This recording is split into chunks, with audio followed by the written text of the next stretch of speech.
bonjour à vous, bonsoir, selon l'heure à laquelle vous verrez ces podcasts.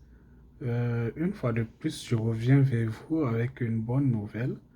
Euh, le Grand Montréal recrutera dans les prochaines semaines, les prochains jours. Il y a plusieurs programmes.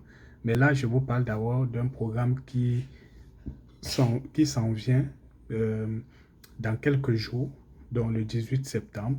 Et le programme sera ouvert à partir du 18 septembre jusqu'au 18 octobre 2023. Et à partir du 18 septembre, vous aurez accès au contenu des exigences qui sont demandées à l'international. Donc, je vous présente ici Talent Montréal qui a publié ces différentes offres.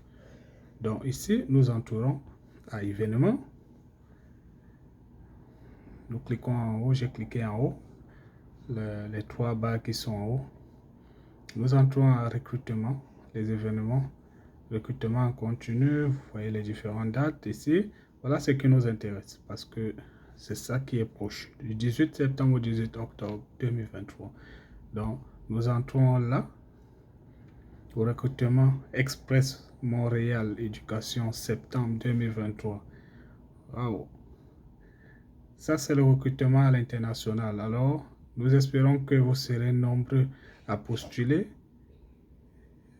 Donc, d'ici peu, nous recevrons les conditions. Donc, pour le moment, on ne connaît pas encore les conditions, mais ça recrutera dans le domaine de l'éducation, plus précisément.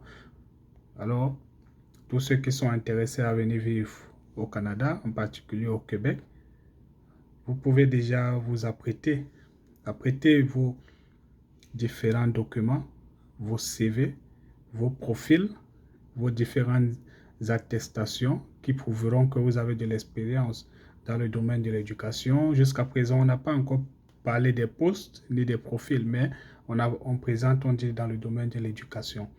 Donc, je pense que par expérience, vous devez produire votre CV, vous devez produire plus tard, peut-être dans la même volet, des documents qui prouveront que vous avez de l'expérience. Quand on parle de documents qui prouvent que vous avez de l'expérience, c'est par exemple des certificats ou des attestations d'emploi, des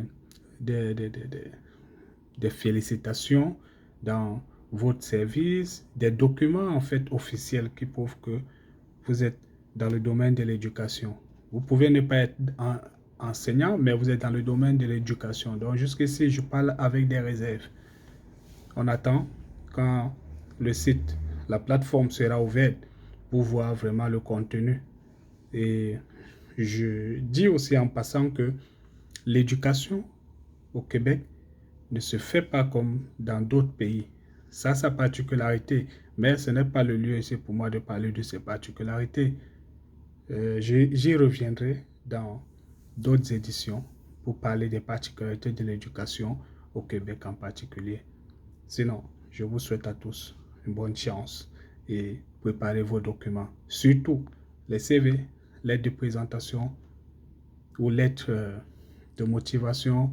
Bon, ici, on n'aime pas trop utiliser le terme lettre de motivation, c'est plus lettre de candidature, lettre de présentation. Alors, nous sommes ouverts à vous accompagner dans cette procédure, dans ce processus de recrutement ou de dépôt de votre dossier, tout en espérant que vous serez retenu. Alors, à la prochaine. Vous étiez sur la page Le Conseiller Bébé Alex. Ciao.